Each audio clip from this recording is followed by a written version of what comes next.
우리가 언론에서 우주에 관련된 이야기를 할 때 보면 항상 어떤 천체에서 물이 발견이 됐다. 뭐 어떤 외계 행성에서 물이 있는 것 같다. 이게 굉장히 중요한 이슈가 되고 있습니다. 그래서 오늘은 우리한테 가장 가까이 있는 천체인 달에는 과연 물이 있을까라는 주제로 강연을 한번 해보고자 합니다. 안녕하세요. 저는 한컴 인스페이스에 다니고 있는 서행자라고 합니다.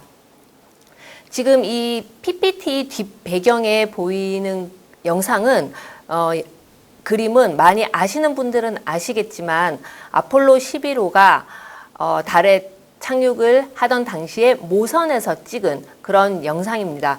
여기에 보시면 달의 표면도 같이 찍혀 있고 그다음 지구가 반달 모양으로 찍혀 있는 그런 모습을 보실 수가 있는데 혹시 이런 우주 쪽에 관심이 많으신 분들은 제가 아래쪽에 보시면 아폴로 11호하고 APOD라고 적어놨어요.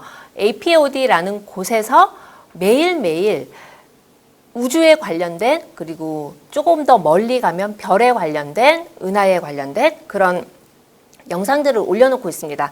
그래서 관심 있으신 분들은 그냥 포털 사이트에서 APOD 또는 Astronomy Picture of Day라고 치면 그 사이트로 연결이 되고 거기에서 매일매일의 사진이 업로드 되는 걸 알 수가 있고 그거를 이제 필요하신 분들은 다운받아서 뭐 이렇게 배경화면으로 쓰셔도 되고 발표 자료에도 사용을 하셔도 되고 네 그렇습니다. 참고를 하시면 좋을 것 같아서 제가 여기 키워드를 넣어놨으니까 한번 보시면 될 것 같고요. 자 그러면 이제 본격적으로 달에는 물이 있을까라는 것으로 얘기를 한번 풀어볼게요. 우선 달에 물이 있을까라는 얘기를 하기 전에 달 또한 태양계 안에 있는 천체이기 때문에 태양계 천체의 탐사라는 부분에 대해서 우선 얘기를 해야 될 것 같아요.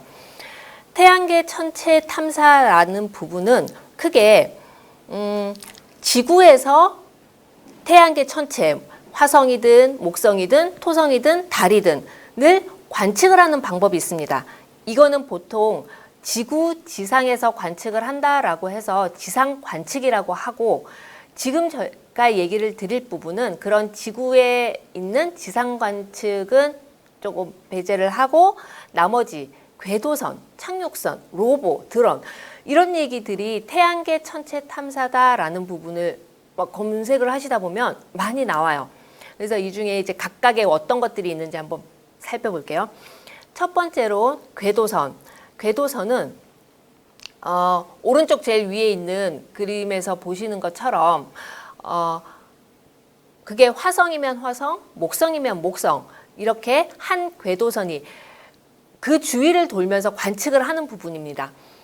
지구 주위를 돌면서 지구를 관측하는 걸 우리가 전체적으로 통상 인공위성이다라고 말을 하는 것처럼 얘네들도 사람이 만들어서 보낸 탐사선이기 때문에 인공위성의 한 종류이지만 우리가 말하는 인공위성이다라고 말하는 건 지구를 주위를 돌고 있다면 화성을 돌고 있다라고 했을 땐 화성 궤도선, 달을 돌고 있다라고 말할 땐 달 궤도선, 목성을 돌고 있다 그럼 목성 궤도선이라고 해서 오비터라는 관측 탐사를 하는 방법이 있고 또 하나는 궤도선이 계속 천체의 궤도만 도는 것이 아니라 천체의 궤도를 도는 와중에 그 표면에 착륙을 합니다. 착륙을 해서 그 안에서 관측을 직접 수행을 하는 착륙선이라는 거하고 랜더가 있습니다. 대표적으로 가장 많이 아시는 게 아폴로 11호의 랜더가 되겠죠. 그 다음에 최근에는 착륙만 하기에는 또 한 번 보냈는데 좀 아까운 것이 있다. 그러면 착륙선 안에다가 바퀴를 달고 굴러다닐 수 있는 로봇을 좀 실어볼까라고 해서 최근에는 착륙선 안에 로봇을 싣고도 있습니다. 물론 1970년대 달에 간 착륙선에도 달을 탐사하는 로봇은 같이 싣고 간 적이 있었습니다. 근데 이제 최근에 와서 좀 더 한 번에 보내면서 좀 더 자세한 관측을 하기 위해서 로봇을 싣고 가기도 하는 거고요. 그 다음에 가장 최근에는 화성에 로버와 함께 드론을 보냈습니다. 여러분들 최근에 드론이 굉장히 많이 언론에서 많이 나오는 부분인데 이제 화성에서도 드론을 띄워보자라고 해서 드론을 같이 보낸 적이 있습니다. 영상을 조금 더 키워서 보시면 지금 보시는 것처럼 여기에 보이는 이 아이는 계속 화성 주위만 돌면서 관측을 하게 되죠. 물론 지구에서 지상에서 관측을 해도 되지만 우선 지구 지상에서 관측을 했을 때는 우리 지구는 굉장히 두꺼운 대기를 가지고 있고 이 대기는 우리가 관측하고자 하는 그 대상에 사실 좀 방해 요소가 되는 부분입니다. 하지만 화성에 이렇게 가까이 접근을 해서 화성 주위를 돌면서 화성을 관측을 하면 훨씬 더 정밀하고 자세한 영상을 얻을 수가 있습니다. 그리고 착륙선, 아까 보여드린 아폴로 11호의 착륙선인데 이렇게 아폴로 11호 같은 경우는 사람까지 태우고 갔고 이렇게 착륙을 해서 사람이 직접 표면도 밟아보고 그리고 표면만 밟고 온 게 아니라 달에 있는 샘플도 사람이 직접 가지고 왔고 그리고 그뿐만 아니라 역시 달에다가 지진계를 둬서 달에도 과연 지진이 일어날까? 이런 걸 하기 위해서 지진계도 놓고 오는 그런 역할을 했습니다. 그리고 이번에는 착륙선까지 들어간 데다가 착륙선 안에 스스로 다닐 수 있는 로버를 실어서 보냈고 이 로버는 그냥 돌아다니면서 화성의 영상만 촬영을 하는 게 아니라 이 로버 안에 여러 가지 다양한 관측할 수 있는 장비들을 여러 가지를 싣고 갔어요. 그래서 화성의 토양은 도대체 색깔은 붉은색인데 어떤 구성 성분으로 되어 있지? 그런 걸 알고도 싶었고 지금 이 보시는 이 로버는 최근에 간 막스 2020이라는 궤도선에 실어갔던 이제 로버고 퍼시버런스라는 로버인데 요거보다 전에 갔던 굉장히 유명한 큐리어시티는 그 크기만 해도 우리가 중형 자동차의 크기를 가지고 있습니다. 그리고 그 안에는 10가지의 관측 장비를 싣고 갔는데 관측 장비만 싣고 간 게 아니라 이 로버가 그 자리에서 바로 실험을 해서 실험 결과를 지구로 전송할 수 있는 그런 시스템까지 갖추고 간 사례입니다. 그 다음에 이 로버와 함께 최근에 이제 인제뉴어티라는 드론도 같이 탑재를 했고 어제 기사에 보니까 이 인제뉴어티가 화성에서 7번째로 이륙을 했고 관측을 했고 착륙을 했다. 그걸 성공을 했다라는 기사가 올라오기도 했습니다. 이렇게 태양계 천체를 탐사를 한다는 것은 크게 궤도선, 착륙선, 로버, 드론 이렇게 최근에는 관측을 하고 있습니다. 자, 그러면 이제 다시 달 이야기를 하기 위해서 우리나라로 한번 돌아와 볼게요. 우리나라도 드디어 달에 궤도선을 보내는 계획을 세웠었고 드디어 내년 8월이 되면 KPLO라는 이름을 가진 달의 궤도선을 보내게 됩니다. 자, 그 이야기부터 해서 제가 한국의 달 탐사선에 대해서 간단하게 말씀을 드리고 그러면 한국은 이런데 세계의 달 탐사는 얼마나 진행이 되고 있는지는 굉장히 짧게 보여드릴게요. 그리고 그러면 이제 자꾸 이제 가까이 있는 천체이기 때문에 다양한 이유들에 의해서 달 탐사를 하고 있는데 도대체 왜 각 나라들은 달 탐사를 하는 것인지에 대해서 말씀을 드리고 그 달 탐사를 하는 이유 중에 하나가 바로 달에 물이 있을까라는 것에 이제 집중이 되어 있습니다. 그러면 왜 달에 물은 그렇게 찾고 싶으며 있기는 한 거며 있다면 어떤 형태로 있을 것이며 그럼 도대체 이 달은 대기도 없는 이 달이 달에 있는 물은 어떻게 생성이 됐으며 그 다음에 금방 말씀드린 것처럼 도대체 물 탐색을 왜 하고 싶은 것이며 다시 처음으로 돌아가서 한국의 달 탐사선인 KPLO도 달에 있는 물을 탐색을 하는 것인지까지 이야기를 좀 해드릴게요. 자, 한국의 달 탐사선은 우리말의 공식 명칭은 시험용 달 궤도선이고 영어로는 코리아 패스파인더 루나 오비터라 그래서 보통 이제 저희가 KPLO라고 말을 합니다. 2022년에 8월에 발사가 예정되어 있고 이제 이 달 탐사선에는 달에 대해서 여러 가지 과학적인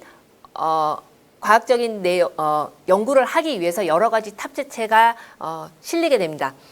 5가지의 과학 탑재체가 실리게 되는데, 광학망원경, 즉 우리가 쉽게 생각하시면 굉장히 해상도가 좋은 광학 카메라라고 생각하시면 됩니다. 루티라는 이름을 가진 광학망원경은 항공우주연구원에서 개발을 하고 있고, 그 광학망원경이 메인 탑재체로서 역할을 하면서 실리게 됩니다. 그 다음 천문연구원에서 개발을 하고 있는 평광카메라가 실리게 되고, 경희대학교에서 개발하고 있는 K매그, 지질자원연구원에서 개발하고 있는 KGRS, 그 다음에 나사에서 개발하고 있는 섀도우캠이라는 망원경이 실리게 되고, 또 하나는 지금까지 우리의 인공위성이 지구 궤도를 돌면서 지구 궤도를 돌면서 촬영을 하고, 그 촬영된 자료는 지구의 어딘가로 데이터를 내려보내야 되는데, 그 내려보낼 때 지구에 있는 안테나를 이용을 하게 됩니다. 지구를 둘레를 돌고 있는 인공위성은 늘 지구를 보고 있는 것이기 때문에 촬영을 하고 안테나를 만나면, 안테나가 보이면 안테나한테 내려보내고 이런 게 가능하지만, 달을 도는 궤도선은 지구에 있는 안테나가 달의 입장에서 항상 보이지가 않아요. 그리고 굉장히 먼 거리입니다. 그래서 이것을 딥 스페이스 네트워크이라는 심우주 네트워크 장비를 탑재를 했고, 전자통신연구원에서 개발을 하고 있습니다.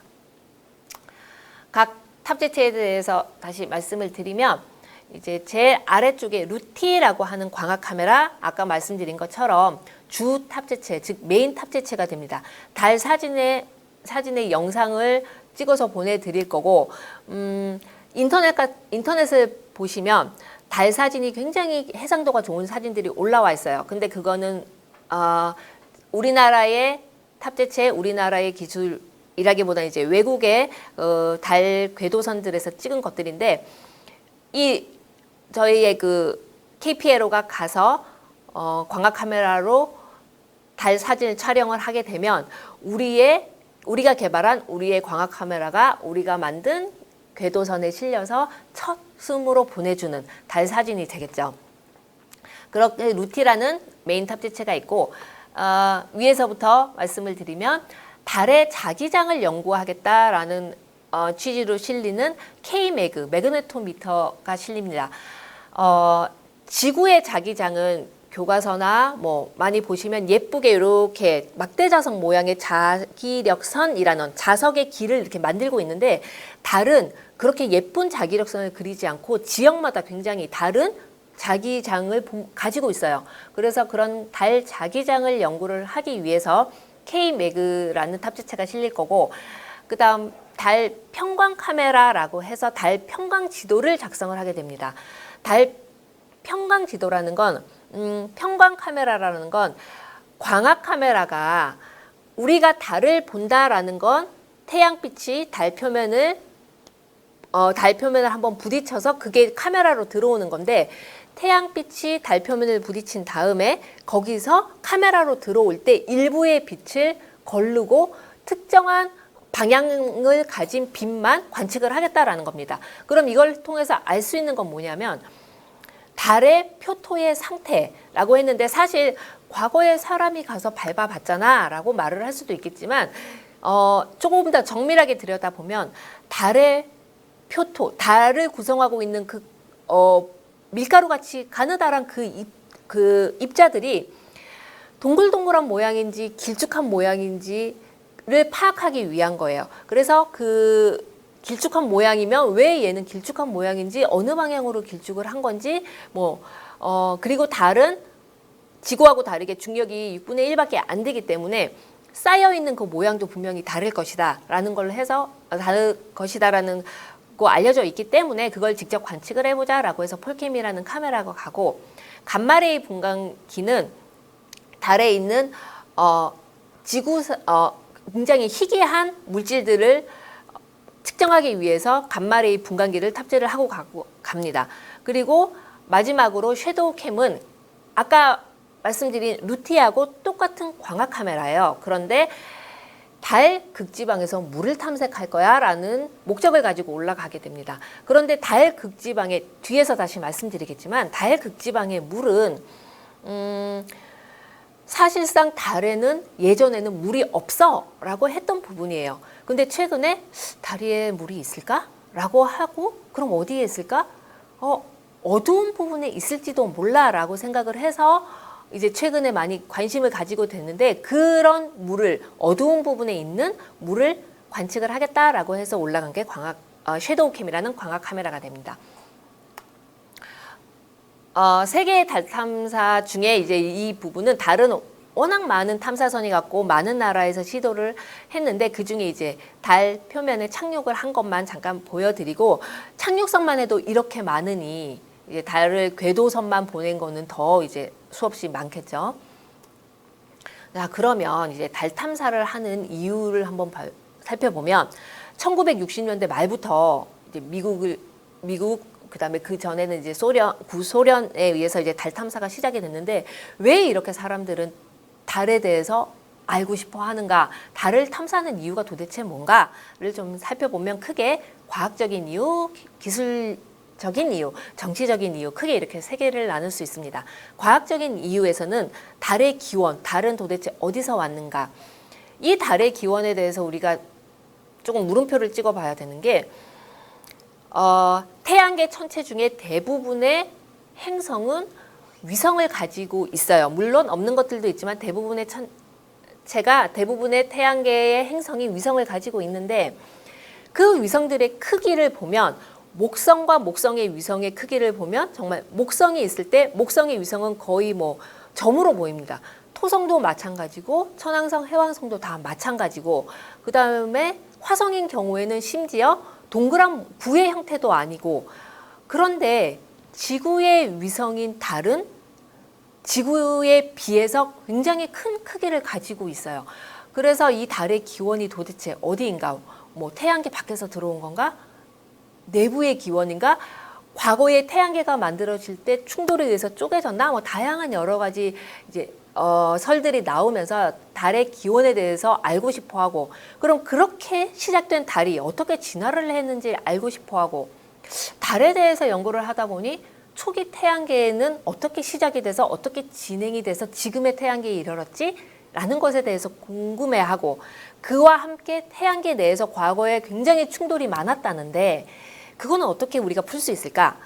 그러다 보니 달의 환경은 이제 유인 탐사를 해보자고 하니 거기에 오랫동안 상주를 했으면 좋겠고, 거기에 오래 상주를 하고 싶어 하다 보니 자원을 그럼 거기에서 직접 채취를 해서 활용을 할 수 있으면 좋겠다라는 여러 가지 과학적인 이유를 기반으로 달 탐사를 하게 됐고, 기술력은 달에 간다는 건 지구하고 다르게 지구 밖을 벗어나는, 우주를 지나서 달이라는 새로운 중력권 안에 들어가는 일이기 때문에 지구를 벗어나는 일, 시작은 지구 안에서 시작을 했지만 지구를 벗어나는 일, 다시 다른 중력권 안으로 들어가는 일은 굉장히 작은 나사에서부터 최종적으로 만들어진 그 궤도선까지 모든 기술력이 집약된 것입니다.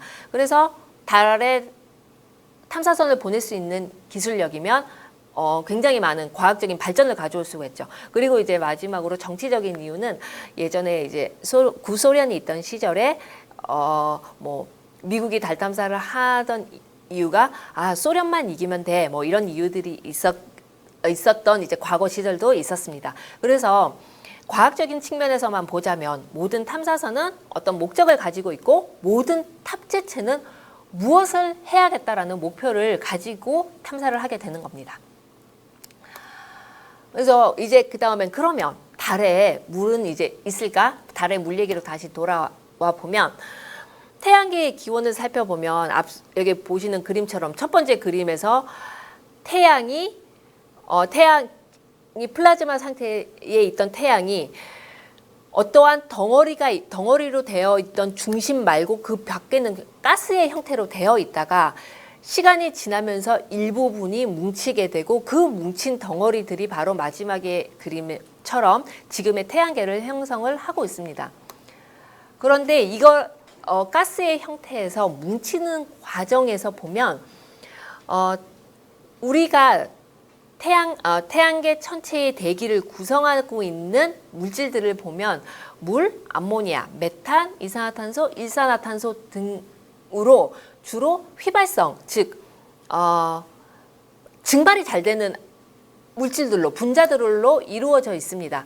그래서 이런 분자들로 이루어진 물질들이 얼어서 존재하게 되는 위치가 있습니다. 이에 각각의 물도 암모니아도 메탄도 이산화탄소도 각각 어는 점이 있기 때문에 그 어는 점의 위치에서 얼음의 형태로 존재를 하는 그 라인이 있는데, 그것을 태양계 천체에서 이제 얼어있는 선이다라고 해서 스노우 라인이라고 하거나 아이스 라인, 뭐 프로스트 라인 이렇게 부르는데, 그 위치가 있습니다.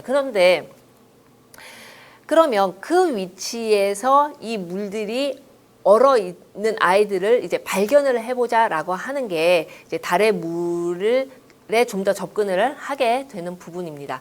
자, 달에 물이 있을까라는 얘기를 하다가 갑자기 세레스라는 천체로 돌아왔어요. 태양계 천체에서 달과 환경이 유사하다라고 알려진 두 천체가 있는데, 그게 하나가 수성이고 하나가 세레스라는 소행성입니다.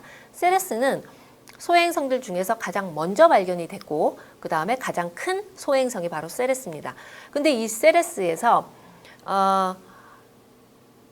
영구 음영 지역이 내에 이제 크레이터 안에 존재하는 얼음물이라는 게 발견이 됐는데, 던이라는 탐사선이 카메라를 들고 어두운 그림자 부분을 찍었는데 거기에서 밝게 반사가 되는 모습이 찍혔어요.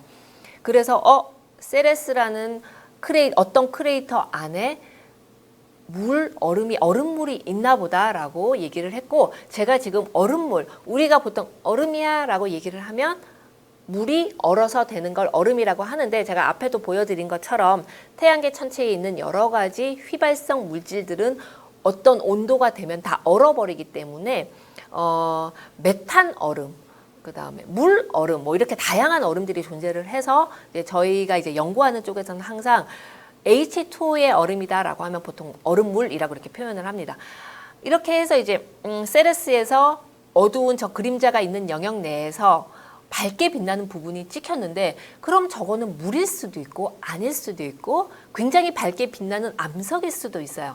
그런데 마침 저 프레임 카메라라는 그 카메라가 찍은 그 위치에서 분광기, 그 던이라는 우주선 안에 탑재된 분광기라는 것으로 확인을 해보니 정말 H2O라는 분광선이 관측이 됐더라. 그럼 쟤는 물이 확실하다라고 해서 세레스에는 물이 있구나가 밝혀졌어요.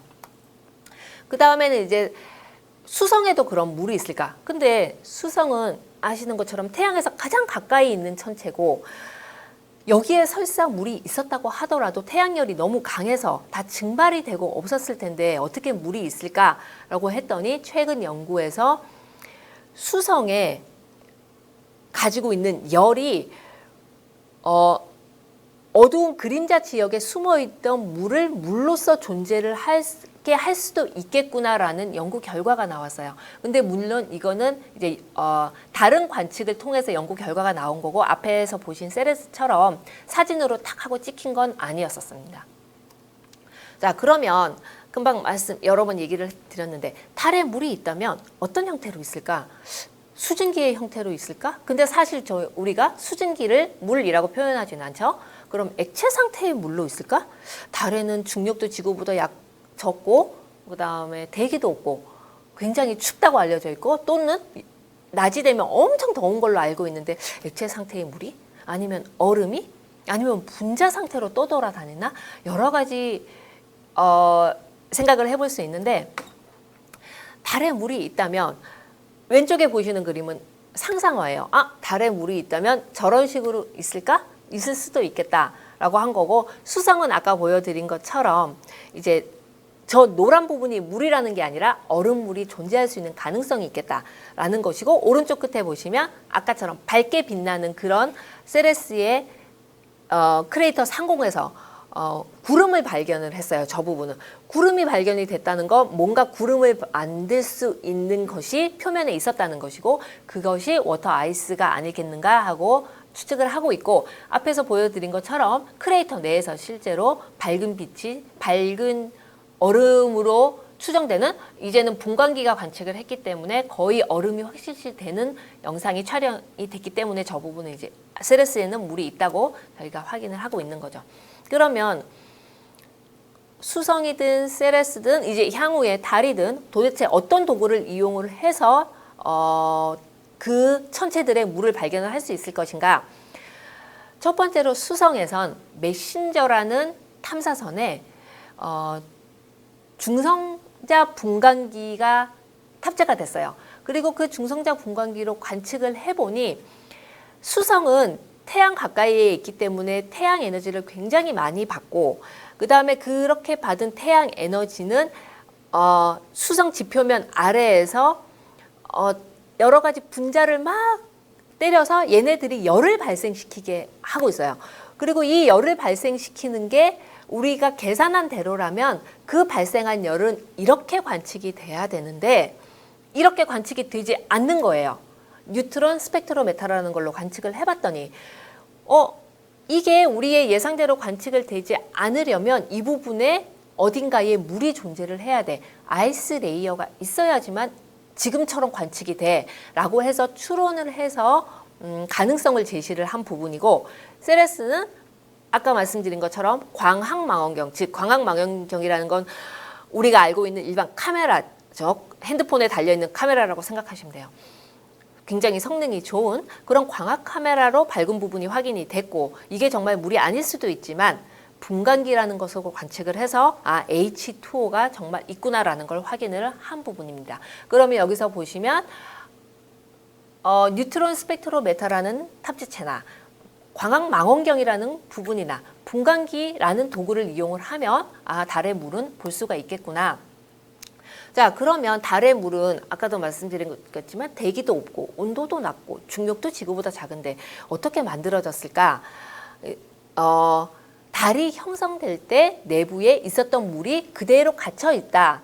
그게 관측이 된 것이다 라고 보는 부분도 있고, 외부 천체에 의해서 유입이 됐을 것이다 라는 부분도 있는데, 최근에 와서는 어떤 부분이 가장 많이 논의가 되고 있냐면, 달에는 대기가 없어요.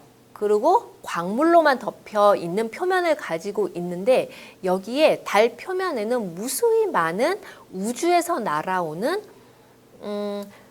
우주선이라고 하죠. 코즈믹 레이라고 하는 굉장히 고에너지의 입자들이 막 날아와서 달 표면을 마구마구 때려요. 그리고 태양에서도 굉장히 에너지가 높은 입자들이 막 또 달려와서 또 표면을 마구마구 때려요. 그 다음에 마이크로 미티어리엇이라고 해서 굉장히 마이크로한 사이즈의 운석인 거죠. 지구 같으면 지구 대기 때문에 절대로 들어올 수가 없지만, 달은 대기가 없기 때문에 그 작은 아이들이 들어와서 표면을 또 마구마구 때리다 보니 달 표면에 있는 광물의 분자 구조가 깨지면서 O-의 8만 달랑달랑달랑 들고 있는 표면이 구성이 돼요. 그런데 여기에 태양에서 항상 양성자 H+라고 되어 있는 이 양성자가 계속 유입이 되고, 그런데 달 표면에는 O-이온이 계속 팔을 흔들고 있고 H+가 날아오고, 그럼 얘네들이 딱 결합을 하고 싶은 거죠. 그래서 결합을 하면 수산기라는 OH가 형성이 되는데, 물의 시작, 즉 H2O의 시작은 이 OH에서 형성이 되었을 것이고, OH에 또 다른 H가 더 추가적으로 들어와서 되었을 것이다 라고 보고 있어요. 물론 모든 광물의 O-의 모든 H+가 와서 달라붙는 건 아니에요. 일정한 에너지가 딱 맞았을 때 얘네들은 결합을 하게 되고 OH를 생성을 하게 되는 거죠. 그리고 그 얘기는 태양에서 많이 날아오는 그 양성자가 어느 날 이 달이 지구 자기장의 꼬리에 이렇게 갇혔어요. 그러면 태양 양성자가 지구 자기장 안으로 들어오지 못하고 이렇게 비껴가기 때문에, 그럴 때는 이 달 표면에 OH의 양은 지구 자기 꼬리에 들어가지 않았을 때보다 현저히 작아지는 것은 이미 이제 연구에 의해서 밝혀진 부분입니다. 그러면 이제 달의 물은 어디에 있을까 하는 것을 보면 아까 제가 달과 환경이 비슷한 두 가지 천체를 얘기했는데 수성과 세레스를 얘기를 했어요. 그런데 수성과 세레스의 달의 자전축의 기울기를 보면 굉장히 적어요. 수성은 거의 서 있고 세레스도 기울기가 4도밖에 안 되고 달도 6.7도 정도밖에 되지 않아요. 이러다 보니까 어떤 일이 생기냐면 그런데 이 수성 세레스 달은 대기가 없다 보니까 충돌 크레이터의 흔적이 그대로 남아있고 충돌 크레이터의 벽이 굉장히 높은 상태로 남아있는 것들이 있어요. 그런데 자전축은 거의 수직에 가까이 서 있고 충돌 크레이터는 이렇게 만들어지다 보니 조금밖에 안 기울어지니까 1년이 지나고 하루가 지나도 그 충돌 크레이터의 벽에 의해서 가려지는 부분은 계속 가려져 있는 거죠. 이런 부분을 우리가 영구 음영 지역이다라고 하고 이 부분은 당연히 햇빛이 든 적이 없기 때문에 온도가 굉장히 낮을 거다. 그리고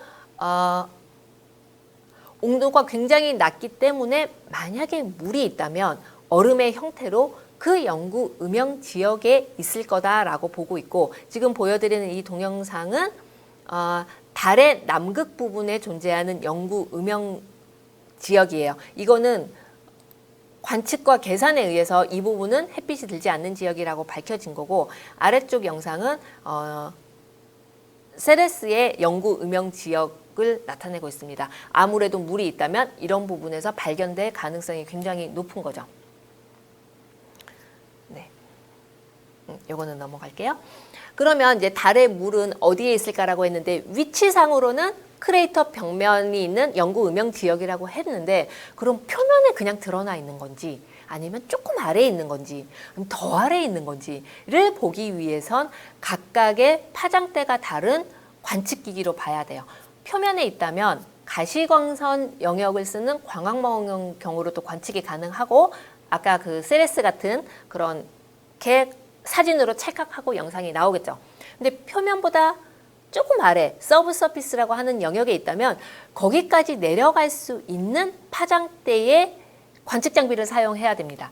그게 바로 적외선 파장대 분광기고 그거보다 더 깊은 곳을 보고 싶다라고 하면 뉴트론 스펙트로미터로 관측을 해서 아까 말씀드린 것처럼 태양에서 날아온 고에너지 입자가 지표 속에 있는 입자들을 때려서 열이 굉장히 많이 발생을 할 텐데 그 열이 밖으로 나오지 못하게 막는 무언가가 있구나. 그 무언가가 아마 물일 것이다 라고 관측하는 방법으로 하는 게 바로 뉴트론 스펙트로미터고 이렇게 수직적으로 어느 높이에 있느냐에 따라서도 이제 다른 파장대의 관측 장비를 사용해서 관측을 하게 됩니다. 그 다음에 이제 다시 KPLL로 돌아와서 아까 말씀드린 것처럼 KPLL도 달 관측을 목적으로 한 탑재체가 실리게 됩니다. 이 탑재체는 나사에서 개발을 하고 있고 나사의 주관 하에 ASU라고 해서 아리조나 유니버시티에서 개발을 하고 있습니다. 지금 인터넷에서 찾아보셨을 때 가장 해상도 좋은 영상을 제공하는 달 탐사선이 LRO라는 탐사선이고 그 안에 탑재가 되어 있는 카메라가 LROC인데 이 LROC라는 팀에서 이 섀도우 캠을 개발을 하고 있고 목적은 달 극지방에 아까 말씀드린 영구 음영 지역 내에서 얼음물을 관측을 하겠다라는 걸 목적을 하고 있습니다. 그러면 우리가 무엇인가를 본다라는 것은 태양빛이 그곳을 반사해서 그게 반사된 빛이 내 빛으로 내 눈으로 들어왔을 때 우리는 무엇인가를 본다라고 얘기를 하는데 그림자가 계속 져 있다라는 건 태양빛이 가지 않는다라는 것이고 아까 말씀드린 것처럼 영구 음영 지역은 태양빛이 가지가 않아요. 그런데 그곳을 보겠다라고 얘기를 한 거죠. 그럼 어떤 방법을 이용했냐면 제 왼쪽에 보시는 사진은 굉장히 날씨가 맑은 날 초승달이 떠 있는데 분명히 오늘은 초승달이만 보여야 되는 그 시점에 달의 전면이 흐릿하게 보이는 경우들이 있어요. 이걸 이제 이거는 지구의 반사된 두 번째 그림에서 보는 것처럼 태양빛이 지구에 반사돼서 그 지구에서 나간 빛이 다시 달에 부딪혀서 그게 다시 지구에 있는 내 눈에 들어오는 현상이에요. 이렇게 두 번의 원래 원빛에서 어딘가를 부딪히고 다시 부딪혀서 오는 그것을 이제 세컨더리 크레이터라고 하는데, 세컨더리 크레이터를 이용을 해서 달 크레이터 벽면 어두운 영구 음영 지역에 있는 물을 관측하겠다는 게 바로 섀도우 캠의 원리예요. 섀도우 캠의 영구 음영 지역은 어쨌거나 햇빛이 조금이라도 드는 근처에 태양빛이 반사가 되고 그 빛이 다시 영구 음영 지역에 반사가 된 빛이 이제 섀도우 캠으로 빛이 들어가는, 그러다 보니까 엄청나게 감도가 좋아야 돼서 아까 말씀드린 에라롯이라는 탑재체보다 약 800배 좋은 감도를 가지고 이제 물을 탐사하게 됩니다. 그 다음에 이렇게 해서 이제 우리나라의 이제 물 탐사도, 달에 대한 물 탐사도 이렇게 진행이 됐고, 최근에 이제 달 탐사를 간단하게 말씀드리면 아르테미스라고 해서 유인 달 탐사 프로젝트가 진행이 되고 있고, 이 유인 달 탐사 프로젝트는 어디에 착륙을 할까를 고민을 하고 있는데, 이 역시나 달에서 물을 찾는 게 하나의 과학 목적이에요. 그러다 보니 섀도우 캠 영상을 이용을 해서 착륙 지점 선정을 하는 선행령으로 수행을 하고 있는 부분이고, 그리고 클랩스라고 해서 최근에 미국에서도 민간 나사라는 정부 주도화가 아니라 이제 민간 달 탐사를 주도를 하고 있는데, 이 클랩스라는 민간 쪽에서 주축이 되는 달 탐사선에 이제 2024년에 발사되는 여러 가지 달 탐사선 중에 2024년에 발사되는 달 탐사선에 우리나라 과학 탑재체가 탑재 예정이 되어 있습니다. 그리고 이제 최근에는 이 부분은 이제 화성 탐사에 클라우드 기반을 이용을 하겠다. 여러분들 많이 쓰시는 네이버 클라우드니 뭐 다음 클라우드니 그런 클라우드 기반을 이용을 하겠다라는 부분인데, 저희가 이제 이후에 여기는 적어놓진 않았지만 소행성 탐사나 등의 클라우드 기반을 이용할 예정이고, 우리나라는 가장 최근 짧은 기간에 보자면 KPLO가 우리나라 달 탐사의 최근 동향이고, 그다음 클랩스라는 미국의 민간 달 탐사선에 우리나라의 탑재체를 실게 되는 그런 달 탐사 동향이 있습니다. 이거는 이제 제가 시간이 없어서 다 보여드리지는 못하는데, 이 포털에서 에라롯이 퀵맵이라고 치시면 그 에라롯이 퀵맵이라는 사이트를 가실 수가 있고, 거기에 지금까지 달 탐사선이 갔던, 주로 나사에서 보내기는 했지만 그 외에도 일본 것도 있고 인도 것도 있으니까 거기에 들어가 있는 그 각각의 탑재체들이 무엇을 관측을 했고 어디를 관측을 했고 어떤 자료가 있고를 한눈에 영상으로 보실 수가 있어요. 그래서 3차원도 있어서 이렇게 마우스로 드래그를 해 가시면서 한번 보시면 될 것 같고, 찾기는 어렵지 않습니다. 에라롯이 퀵맵이라고만 치시면 바로 연결이 되고 있습니다. 그리고 이제 이런 달 탐사를 비롯한 우주 태양계 탐사에 대해서 제가 꼭 권장을 해드리고 싶은 영화가 이 세 편의 영화인데, 이 세 편의 영화는 이제 나온 시기는 조금씩 다 달라요. 그런데 제가 지금 요 적어놓은 순서대로 보시면 1960년대부터 아폴로 13호까지의 일련의 달 탐사에 대한 히스토리를 한눈에 볼 수 있는 그런 영화라서 네, 여유가 되실 때 꼭 한번 보시라고 추천드리고 싶습니다. 네, 이상입니다.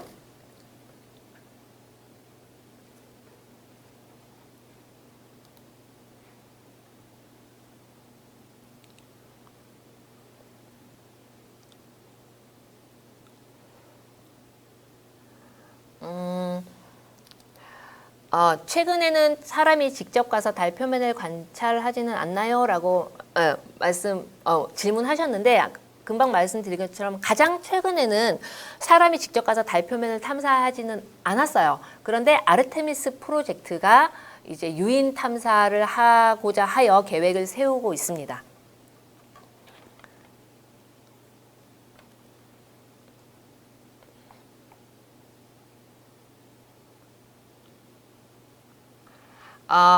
여기 보시면 달이 어마어마하게 크고 가깝게 느껴졌다라고 글을 올려주셨는데,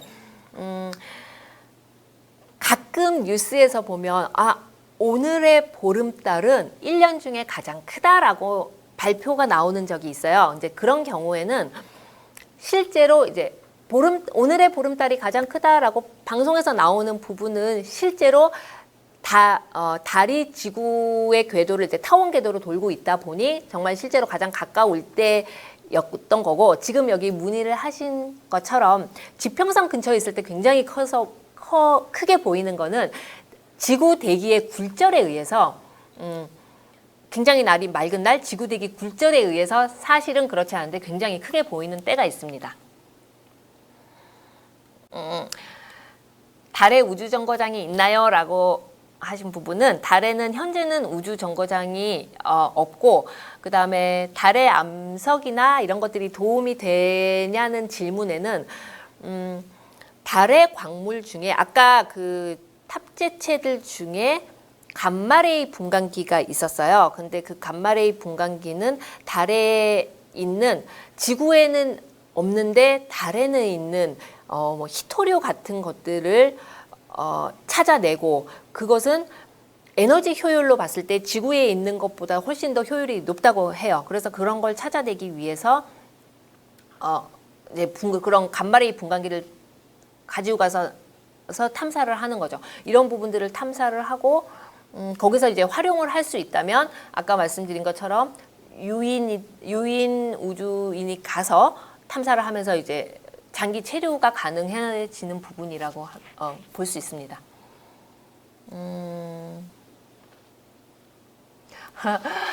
아무리 들어도 복잡하고 어려운데 영화는 잘 이해가 되겠죠라고 했는데, 아까 말씀드린 그 영화는 물론 과학적인 달에 대해서 잘 알아야지만 이해되는 부분들은 사실 크게 없고,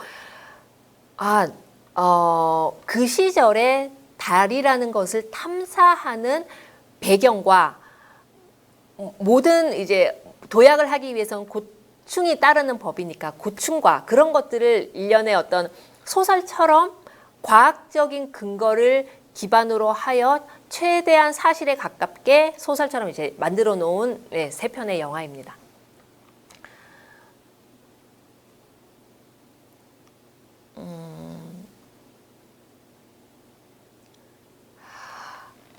달에 물이 있다면 정말 새로운 행성에 사람이 살 수 있는 기반을 만들 수 있을까요? 라는 질문은 사실 이제 달이라고 가정을 한다면 사람이 거기서 장기간 연구를 위해서 뭐 체류를 하는 것을 지금 하는 것은 아르테미스 프로젝트가 시도는 하고 있는데, 거기서 생존을 계속한다라는 것은 여러 가지 상황상 조금 어려울 것 같아요.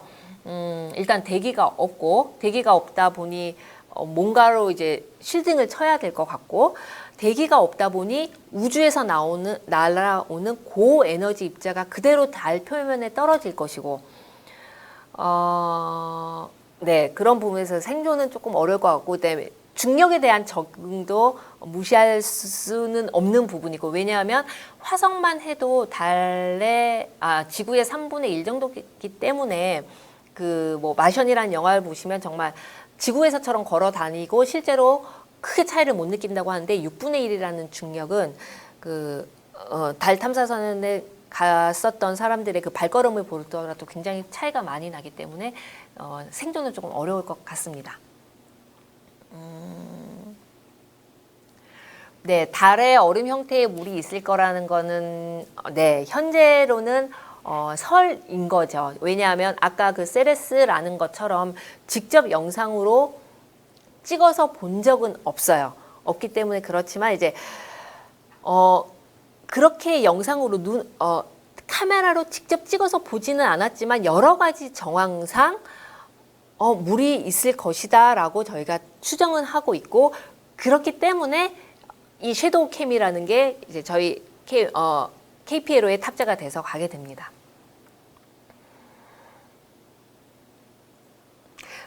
직접 달에 가보고 싶냐고 물으셨는데, 사실 저는 과거에는 가보고 싶다였는데 달에 대해서 자꾸 알고 나니까 쉽지 않을 것 같다. 그냥 지구에서 보고 연구하는 거에 만족을 해야겠다라는 생각이 들기는 하네요.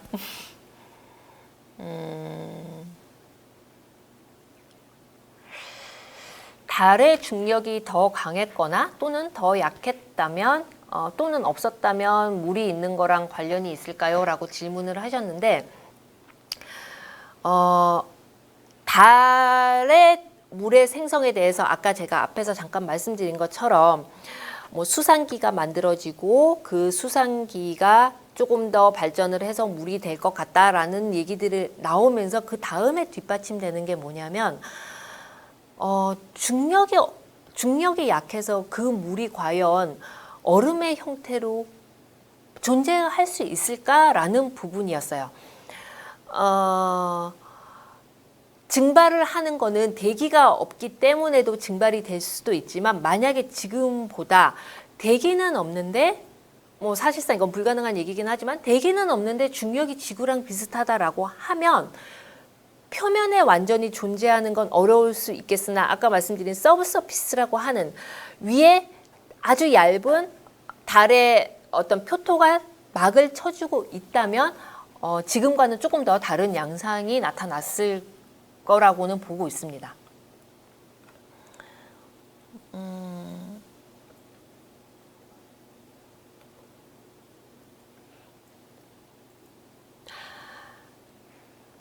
만약에 행성이 충돌되어서 달의 형태가 조금 변형되거나 파괴되면 지구에 어떤 영향이 있을까요? 라고 하셨는데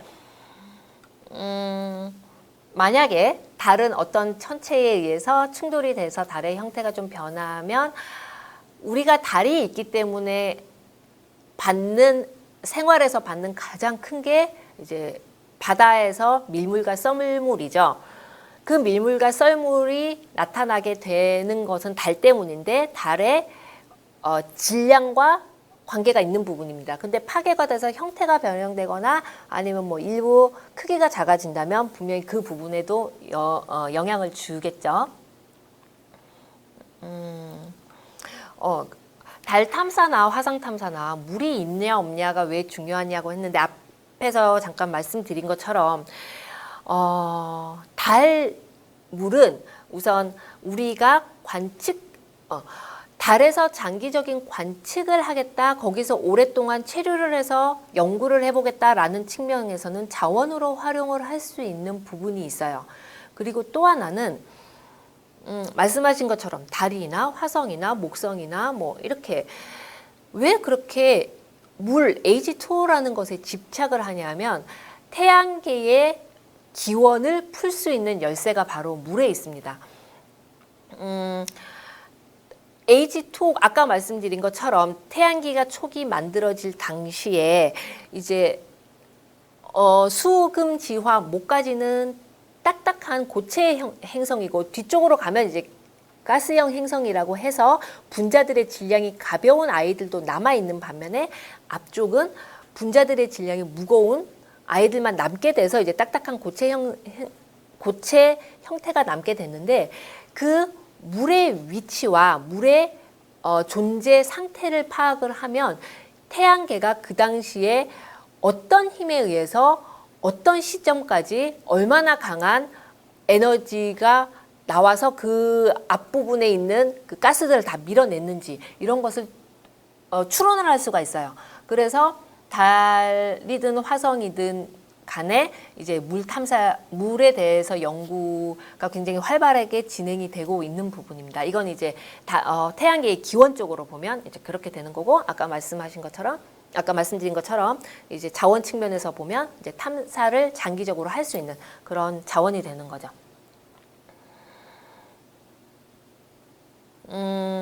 섀도우캠뿐만이 아니라 그 시험용 달 궤도선 KPLO는 임무 기간은 1년으로 보고 있습니다. 그리고 충전을 하면서 하는 건 아니고요. 기본의 그 파워를 KPLO라는 본체에서 파워를 끌어다 쓰는 형식으로 하기 때문에 이 본체의 파워 수명이 곧 이 나머지 탑재체의 수명을 결정한다고 보시면 될 것 같습니다.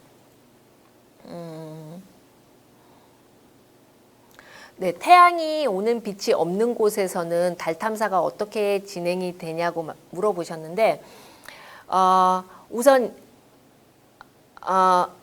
KPLO의 경우에는 궤도선이기 때문에 이제 지금 말씀하신 거는 조금 그거하고는 조금 동떨어지게 이제 착륙선인 경우에 이런 질문들이 있어요. 왜냐하면 달은 지구를 도는데 30일이 걸리고 보통 이제 29일이라고 말을 하죠. 30일이 걸리는데 달은 자전을 하는 시간도 그와 비슷하게 걸립니다. 그래서 우리는 달의 한 면밖에 볼 수가 없고 그래서 이제 얘를 이제 동주기 자전을 한다라고 말을 하는데 그러다 보니 달에서의 밤은 약 15일이 지속이 되게 돼요. 그럼 15일 동안 이제 탑재체를 개발하는 특히 로버나 착륙선의 탑재체를 개발하는 곳에서 가장 신경 쓰는 부분이 바로 이 부분이에요. 15일 동안 이 탑재체를 어떻게 할 것인가. 한 달 이상 탐사를 하게 되면 15일 동안 번데기가 싸듯이 이렇게 스스로 이렇게 감싸 있다가 15일이 지나서 해가 다시 나타나면 이렇게 뚜껑을 열고 하는 방법도 고안을 하고 있고 그 다음엔 그게 아니면 15일 동안 버틸 수 있는 다른 방법들을 고안을 하고 있는데 지금까지의 달 탐사선은 그렇게 이제 15일을 어두운 곳에서 15일이나 버티면서 관측을 하는 상황은 없었어요. 그래서 지금도 착륙선을 보내거나 할 때 가장 염두에 두고 고민을 하고 있는 부분입니다.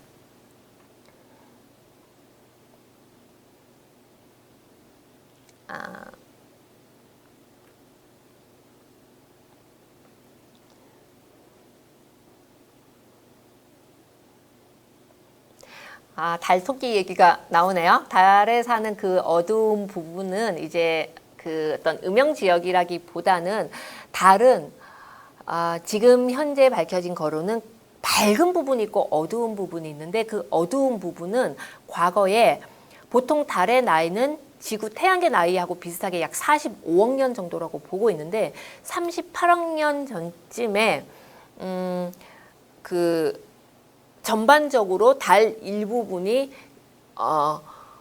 한번 싹 녹았다가 다시 덮여지는 그런 이벤트가 발생을 해요. 그게 지금 보이는 어두운 부분인 이제 바다라고 부르는 그런 부분인 거죠.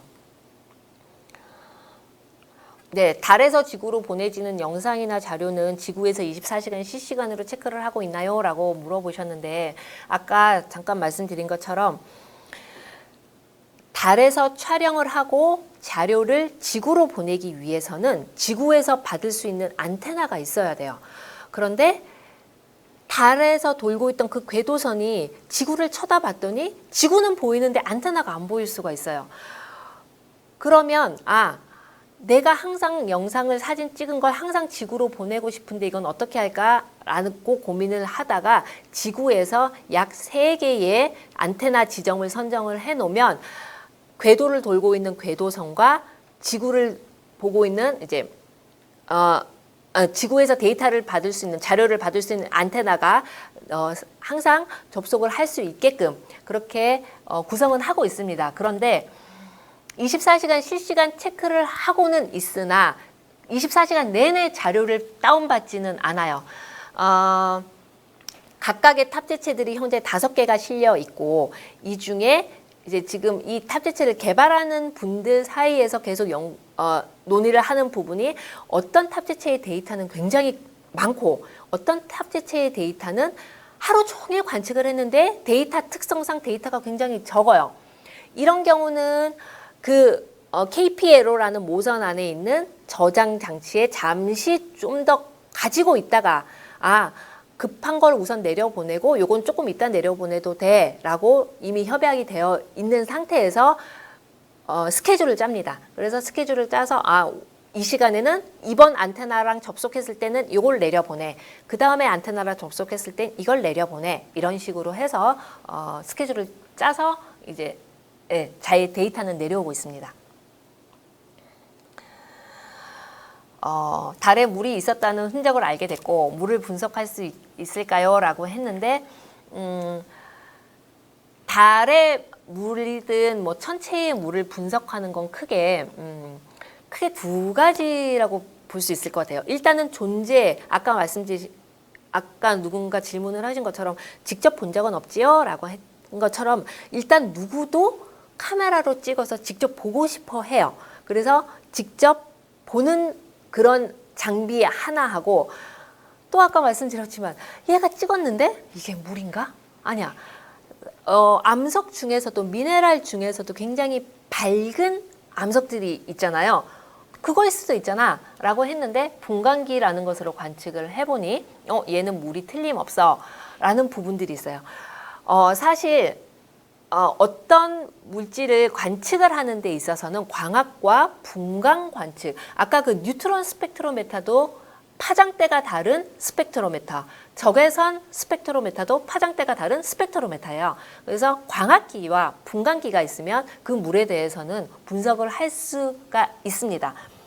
그래서 달에서 물이 그게 분광기든 아니면 광학기든 발견이 되기를 굉장히 기대를 하는 거죠. 그리고 사실 광학기계만으로 관측이 된 밝은 빛을 가지고 이건 물이야라고는 할 수는 없어요. 아까 말씀드린 것처럼 분광기라는 것이 반드시 동반이 돼서 정말 H2O라는 고파장대에서 관측이 되는구나라는 걸 확인을 해야겠죠. 우리나라 달 탐사선 기수는 어디까지 왔나요? 이 KPLO는 이제 내년에 발사가 될 건데 최초의 우리 기술력으로 보내는 달 궤도선인 거죠. 처음부터 끝까지 선진국의, 즉 대표적인 선진국이면 미국이 되겠죠. 선진국의 도움을 받지 않지는 않았어요. 그런데 이제 탑재체나 그 다음에 모선이나는 우리 기술로 개발을 했고, 우리가 조금 어려웠던 부분은 뭐냐면 궤도 부분이었어요. 지구를 도는 인공위성은 사실 지구하고 돌고 있는 인공위성의 관계만 잘 풀어가면 되는 부분이었는데, 이 탐사선이 지구를 떠나는 순간 지구도 고려해야 되고 달도 고려해야 되는 부분이 발생을 했기 때문에 그런 부분, 궤도에 대한 부분들은 저희가 나사의 도움을 조금 받고 진행을 하고 있습니다.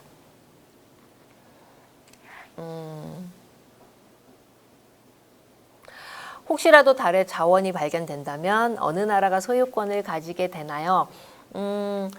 지금 사실 세계우주법에 의하면 지구 외의 천체에 대해서 발견될 자원이나 영역에 대해서는 특정한 나라가 소유권을 가질 수 없다라고 되어 있어요. 네, 지금 현재는 이런 법이 이제 지켜는 지고 있는데, 아시는 것처럼 중국도, 일본도, 이스라엘도 이제 뭐 여러 나라에서 이제 달에 대해서 탐사를 시작을 했고, 네, 이제 그때가 되면 이제 상황은 어떻게 바뀔지는 모르겠지만 여기에서 우리가 어떠한 우주에 관련된 우주 기술력에 관련된 탐사에 관련된 힘을 키워야지만 우리도 이제 그런 상황에 닥쳤을 때 대처를 할 수가 있을 거라고 봅니다.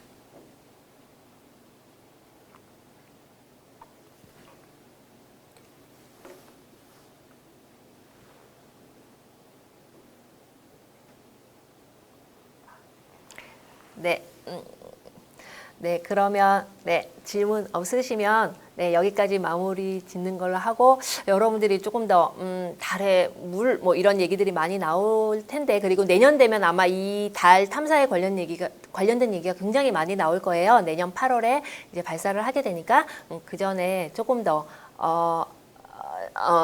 많은 이제 지식을 접할 수 있는 기회가 됐으면 좋겠습니다. 고맙습니다.